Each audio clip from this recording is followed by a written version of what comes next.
मुसलमानों से नफरत या आपसी झगड़ा। भारत में मारूफ अदाकारा के भाई को अपने ही घर के बाहर कत्ल कर दिया गया। डेहरी के निजामुद्दीन इलाके में पार्किंग के तनाजे पर अदाकारा हुमा कुरैशी के चचाजाद भाई आसिफ कुरैशी को चाकू मारकर कत्ल किया गया। ये वाकया रात तकरीबन 11 बजे के करीब पेश आया, जब आसिफ ने अपने 2 पड़ोसी लड़कों से इनके घर के सामने खड़ी स्कूटर हटाने के लिए कहा। पुलिस के मुताबिक 19 साल अजवाल और 18 साल गौतम नामी मुलजिम ने बदकलामी के बाद वापस आकर आसिफ पर तेजधार हथियार और मुमकिना तौर पर चाकू से हमला किया।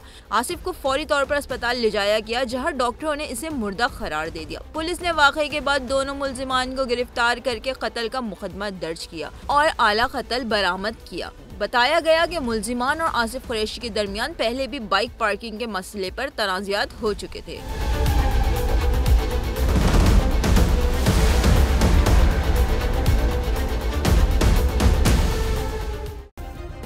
सब्सक्राइब करें और बेल दबाएं ताकि कोई खबर रह न जाए।